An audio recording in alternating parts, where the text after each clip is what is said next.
Bismillahirrahmanirrahim. Assalamualaikum warahmatullahi wabarakatuh. Alhamdulillah rabbil alamin wa bihi nasta'in wa ala umuri dunya wa din. Asyhadu an la ilaha illallah wahdahu la syarika lah wa asyhadu anna Muhammadan abduhu wa rasuluhu al-mab'uts rahmatan lil alamin. Allahumma salli ala sayyidina Muhammadin tibbil qulubi wa dawaiha wa afiyatil abdani wa shifaiha wa nuril absari wa diyaiha wa ala alihi wa sahbihi wa sallim. Ma'asyiral muslimin, sidang jamaah salat tarawih yang insyaallah dirahmati dan dimuliakan oleh Allah Subhanahu wa taala. Pada kesempatan ini saya ingin menyampaikan satu amalan yang tidak akan pernah terputus walaupun orang itu sudah meninggal. Sebenarnya kalau kita bicara amalia, sholat itu bagus, tapi berapapun jumlah rakaat yang kita kerjakan, maka itu akan hitung paten, tidak akan bertambah. Kalau kita meninggal, tidak mungkin ada tambahan pahala sholat. Karena sholat dikerjakan semasa hidup, tapi setelah meninggal itu tidak mungkin ada tambahan. Haji, kita melaksanakan ibadah haji, setiap tahun kita mungkin berhaji atau umrah, tapi ketika meninggal maka tidak mungkin ada tambahan pahala. Tapi satu-satunya ibadah yang sering kita lakukan dari sekian banyak ibadah yang ada, pahalanya hatta yaumil qiyamah. Kenapa? Karena sedekah ini setiap dimanfaatkan atau digunakan oleh umat Islam, maka itu akan berjalan sampai dunia kiamat. Itulah sehingga kenapa seandainya ada orang yang meninggal, kemudian diberikan kesempatan oleh Allah untuk dikembalikan ke dunia umurnya, hanya mungkin 5 menit, satu saja yang dia minta, pasti dia akan bersedekah. Kenapa? Karena sedekah adalah satu-satunya ibadah yang langsung didapatkan. Baik, kita harus tahu bahwa sedekah ini akan berjalan terus sampai akhir kehidupan. Makanya innama tuwaffawna ujurahum yaumal qiyamah. Kitab catatan amal manusia itu ketika wafat itu tidak tertutup. Yang tertutup itu adalah usianya. Makanya orang yang meninggal itu disebut tutup usia. Jadi bukan tutup catatan amal. Kenapa buku catatan amalnya terbuka? Itu karena masih menunggu amal jariah yang pernah dia lakukan. Kalau sholat tidak mungkin. Orang yang meninggal itu sudah paten. Kan orang seperti masjid. Di Masjid Raudah ini, semua sedekah yang kita sudah keluarkan dan dimanfaatkan di masjid itu akan berjalan pahalanya sampai kiamat. Maka orang yang bersyukur adalah orang yang memiliki ladang pahala sebelum dia meninggal. Tapi sedekah ini juga terbagi. Makanya di dalam Al-Quran itu disebutkan man jaa bil hasanati falahu asyru amsalihha. Siapa yang melakukan satu kebaikan, maka Allah akan membalasnya dengan 10 kebaikan. Di ayat yang lain, Allah menggunakan kalimat masalul ladzina yunfikuna amwalahum fi sabilillahi kamasali habbatin ambatat sab'a sanabila fi kulli sumbulatin mi'atu habbah. Itu beda. Kalau dia pakai kaidah man jaa bil hasanati falahu asyru amsalihha, artinya setiap segala kebaikan yang kita lakukan, satu itu nilainya 10. Makanya Bapak sedekah di masjid ini 2.000 rupiah, itu nilainya 20.000. Kalau dikalikan 10. Tapi kan ada nanti kena masalul ladzina yunfikuna amwalahum fi sabilillahi kamasali habbatin ambatat sab'a sanabila fi kulli sumbulatin mi'atu habbah. Kenapa di situ menggunakan infak? Masalul ladzina yunfikuna. Yang pertama itu man jaa bil hasanati, karena memang harus dibedakan. Ada yang dikatakan sedekah, ada yang dikatakan infak. Kalau sedekah itu masih umum. Makanya sedekah itu bukan berarti mutlak harus materi, Pak. Orang berzikir itu disebut sedekah. Orang berjalan ke masjid itu sedekah. Orang memberi nasihat itu sedekah. Orang yang tersenyum kepada orang lain itu sedekah. Makanya disebut tabassumu fi akhika laka sedekah. Tersenyum kepada orang itu sebenarnya adalah sedekah. Makanya kalau mengatakan sedekah bisa bukan dalam bentuk materi.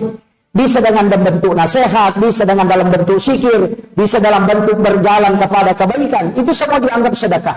Tapi kalau berbicara infak, itu sudah kelipatannya besar. Infak. Jadi kalau harta yang Bapak keluarkan bisa mungkin kita keluarkan 2.000 rupiah, tapi nilainya bisa 20 juta. Kenapa? Karena dimanfaatkan.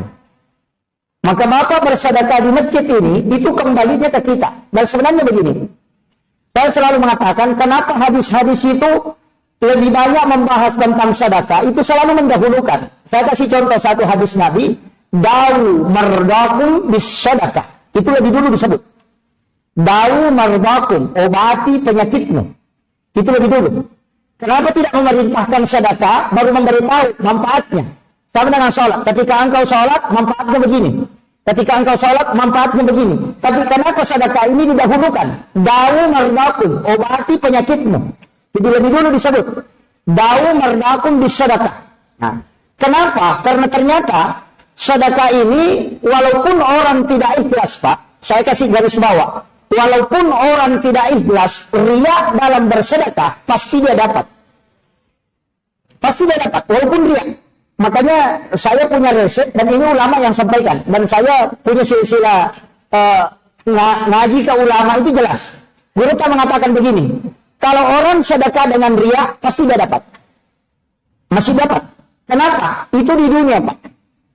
Di akhirat, tunggu dulu, belum. Ini masih bicara dunia dulu. Jadi orang yang sedekah karena riya pasti dapat di dunia. Untuk di akhirat belum tentu. Makanya Nabi itu, caranya untuk menyelamatkan orang yang sedekah riya itu, dibalik doanya. Dibalik. Jadi sedekah itu dibalik doanya. Bukan yang bersedekah disuruh berdoa. Tapi yang menerima sedekah disuruh mendoakan orang yang bersedekah. Itu caranya Rasulullah. Maka agama ini Pak hebat sekali. Karena orang yang bersedekah belum tentu ikhlas betul. Boleh jadi karena ada keinginannya. Mau jadi caleg misalnya, jadi anggota dewan misalnya, mau jadi bupati, atau mau punya pejabat. Makanya kemungkinan ada tendensinya. Sehingga doa ini dibalik oleh Nabi, orang yang menerima sedekah disuruh berdoa. Siapa yang disuruh doakan? Doakan orang yang menyerahkan untuk kepada orang menyerahkan sedekah kepadamu. Jadi siapa yang kasih kita sedekah, kita doakan. Kalau orang yang bersedekah tadi riya, kemudian yang berdoa dengan ikhlas, itu bisa berubah, Pak. Itu hebat itu. Caranya agama menyelamatkan kita. Bapak mau jadi orang baik, ibu mau jadi orang baik, gampang. Bukan sholat. Kalau bapak mau dinilai orang baik, gampang saja. Bukan sholat. Kalau bapak jadi preman 10 tahun, datang ke kampung bagi-bagi sedekah setiap hari 1 minggu saja, orang kampung pasti bilang, orang baik itu. Padahal baru 1 minggu. Bisa diteliti itu. Makanya caleg, Pak, biasa nanti mau pemilihan baru datang. Lalu kita bilang, baik nggak Bapak, baru 5 tahun tidak pernah muncul. Kan begitu. Kan begitu. Kenapa? Karena memang sedekah itu bisa menutup. Saking bagusnya orang dermawan, Pak, biar orang kikir senang sama orang dermawan. Tapi saking jeleknya orang kikir, biar orang kikir tidak suka sama yang kikir. Iya. Coba dia sudah orang kikir, memang kikirnya siapa, padahal dia lewat kikirnya. Ya, makanya orang yang dermawan, dan ingat, orang yang dermawan itu selalu didoakan oleh para malaikat. Saya kasih tahu Pak, ini apalagi ini bulan Ramadan, ini kesempatan. Tidak ada bulan, dalam 12 bulan ini, Allah melipat gandakan pahala, itu sampai pahala sunnah, sama kedudukannya wajib. Kalau Bapak mau tangkap hadis ini bahwa orang yang beribadah di bulan Ramadan, ibadah sunnah, itu sama dengan wajib. Ibadah wajib itu sama dengan 10 wajib di luar Ramadan. Artinya apa? Mesti Bapak tangkap istilah ini. Orang sedekah itu hampir kalau kita ambil kesimpulan sederhananya bahwa sama dengan zakat. Sedekah wajib. Jadi kalau Bapak dulu di luar Ramadan, banyak tahun-tahun yang kita lewati kita tidak berzakat, maka gunakan di bulan Ramadan ini. Cuma kadang-kadang kita, kalau sedekah itu, kan sedekah gini. Sedekah itu sebenarnya membuka jalur rezeki. Kan saya kasih analogi sederhana. Saya sering jelaskan sedekah itu dengan sistem analogi sederhana begini. Sedekah itu, Pak, rezeki sudah ditetapkan oleh Allah. Sudah ditentukan. Tapi rezeki yang banyak ditentukan di Lauhul Mahfuz itu tidak akan turun kalau Bapak tidak buat jalan. Contohnya begini, saya kasih contoh. Bapak pernah lihat mobil tangki toh? Pernah lihat mobil tangki? Pembawa solar itu. Berapa liter itu tangkinya? Hah? 50.000 liter. Pertanyaannya, kenapa mobil tangki itu biasa masuk di Pertamina isi solar, padahal 50.000 liter dia bawa.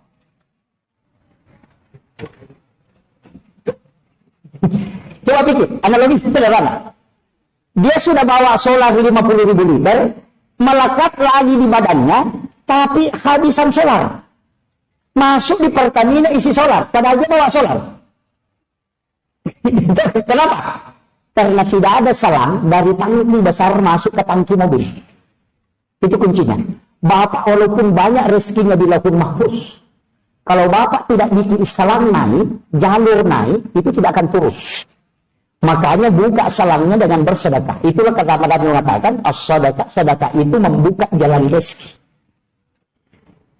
Makanya kalau ada orang susah rezekinya, suruh rajin bersedekah. Dan periksa Pak, di Sorong ini Sorong, kirim ke kota Sorong, pokoknya datangi semua orang kaya. Cari orang yang paling gemar sedekah, apakah ada yang miskin? Pasti dia ada. Nggak usah di Sorong, seluruh Indonesia. Kalau orang rajin sedekah, pasti tidak akan miskin. Tapi yang kadang bangkrut itu Pak, yang kikir. Coba periksa. Apalagi yang sudah janji baru tidak keluarkan, pasti Allah murka itu. Biasa kalau kita bangun sesuatu, dia bilang, bangun nih, nanti saya bantu. Sekalinya jadi, tidak membantu. Itu biasa dijatuhkan. Karena hal yang paling berat itu ketika sudah dijanjikan, maka ujiannya besar. Makanya bisa kita buktikan itu. Makanya orang yang rajin sedekah itu tidak ada miskin. Makanya saya tadi mengatakan, buka jalur rezeki. Makanya kalau 2.000 rupiah, ya titik. Mau sedekah lancar rezekinya turun, katanya cepat nanti turun rezekiku 2.000, malaikat itu pusing. Ini masih selang kecil ini. Kalau 10.000, itu sudah besar-besar. Makanya ketika Gus Dur jadi presiden, itu gambar uang langsung dirubah. 100.000 dikasih gambarnya Soekarno, pakai songkok, pakai jas. Uang 1.000 kaki tempat timurah. Tidak pakai baju, pakai parang. Dari gambarnya saja sudah bisa kita tebak. Kalau mau datang ke masjid, cari uang yang pakai songkok dan pakai jas. sudah ditebak gambarnya. Nah, tapi kalau mau ke kebun, cari yang bawa parang. Cuma kadang kita kebalikannya. Itu kan kalau ke masjid, makanya uang 100 itu Pak dengan uang 1.000 pernah berdebat itu. Uang 100 bilang, uang 1.000. Kau dari mana? Saya cari-cari, kau tidak bersamaan keluar dari pabrik mulus. Ternyata kita lama baru ketemu, astaga, itu hancur-hancur badannya. Sudah kusut sekali. Saya cari kau di penjual mobil, tidak ada. Di toko emas tidak aku dapat. Di kantongnya Pak Camat juga tidak ada. Di mana kau pergi? Dia bilang uang 1.000. Oh, memang tidak ada Kak di situ bos. Saya itu cuma di penjual sayur. Kalau kau cari saya di penjual sayur, bilang uang 100, woy, kasihannya kamu itu. Saya cari kau di tempat-tempat ber-AC tidak aku dapat. Langsung uang 1.000 bilang, ada juga tempat uang 100 tidak aku dapat kok. Di mana? Di celengannya masjid. Langsung 100 bilang, oh iya ada boka ikut, tapi kalau saya ditarik kita kembali masuk. Jadi salah tarik kalau saya diambil. Nah ini kadang-kadang juga memang kalau kita ambil uang 100 dapat, didorong lagi. Baru dicari lagi yang paling hancur. Nanti panitia tukar juga. Ini jadi masalah. Makanya saya inginkan, sebenarnya begini, sedekah itu bisa mengobati penyakit, Pak. Itu sedekah, dan itu terbukti banyak. Di beberapa peristiwa itu, bahkan saya beberapa kali ketemu, Pak. Orang yang sudah diponis dokter itu, tinggal 3 hari. Dia mengatakan anak cucumu, dia katakan anak cucumu ini akan meninggal, karena dia kena satu gangguan di otaknya itu, dan itu dipastikan tidak bisa hidup. Hanya karena sedekah.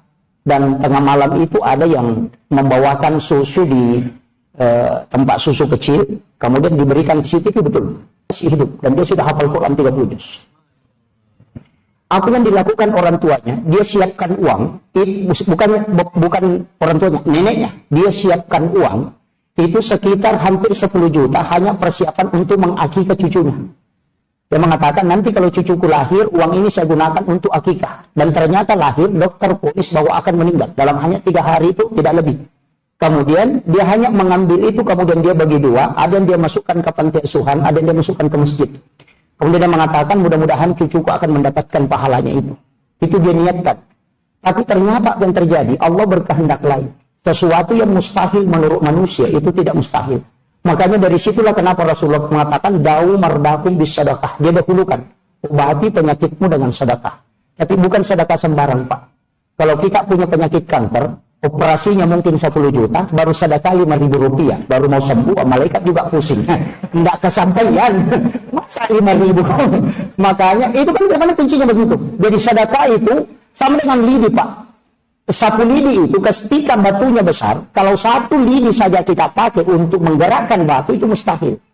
Tapi ketika 100 lidi kita pakai untuk menggerakkan itu bisa memindahkan. Makanya dikatakan sedekah bisa menolak bala. Jadi untuk menolak bala itu bisa dengan sedekah, Pak. Tapi ingat, kalau bala itu besar, jangan 2.000. Iya, karena kalau orang Pak puting beliau bersedekah 5.000, tidak pasti kena rumah itu pas di tengah. Kenapa tidak bisa bergeser? Makanya kan kuncinya di situ. Makanya harus kali-kali dengan kehidupan dunia, Pak. Makanya agama itu tidak lepas dari akal. Kuncinya begitu. Tapi ada orang berpikir begini, ini sudah setengah jam ini. Ya. Terakhir. Nah, ada orang berpikir begini, wah kan Ustaz kan begini. Kalau kita kasih ke situ kan itu untuk orang. Masa tidak kerja baru kita kasih? Dia tidak miskin itu Pak Ustaz. Dia cuma malas. Dia begitu.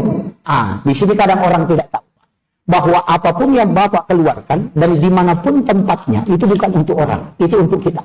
Makanya Allah kasih tahu, kau kasih dia 1, saya jadikan kau 10.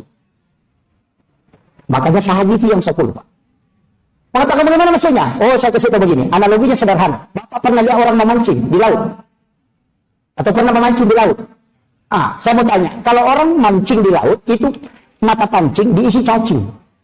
Itu saya mau tanya, itu cacing untuk ikan atau untuk pemancing?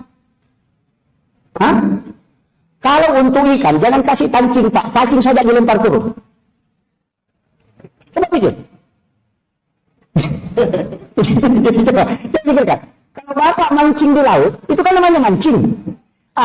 Itu kan mata pancing dikasih cacing. Itu cacing untuk ikan atau untuk kita? Kalau untuk ikan, jangan kasih pancing, Pak. Cacing saja dilempar turun, karena kita mau kasih makan ikan. Begitu. Kenapa dikasih pancing? Karena itu memancing supaya tidak dapat. Jadi hakikatnya pancingan itu hanya untuk mendatangkan yang besar. Makanya ada namanya niat sedekah, ada doa sedekah. Makanya kalau celengan lewat, jangan lempar saja uangnya masuk. Titip sama Allah, kasih tahu, saya punya hajat ya Allah seperti ini di dunia, mohon kabulkan dengan janjimu yang pasti. Masukkan nih, baru dorong. Karena Allah tanpa nama. Ini yang masalah. Nanti malaikat dikasih tahu sama Allah, apa yang dia minta? Tanpa nama katanya.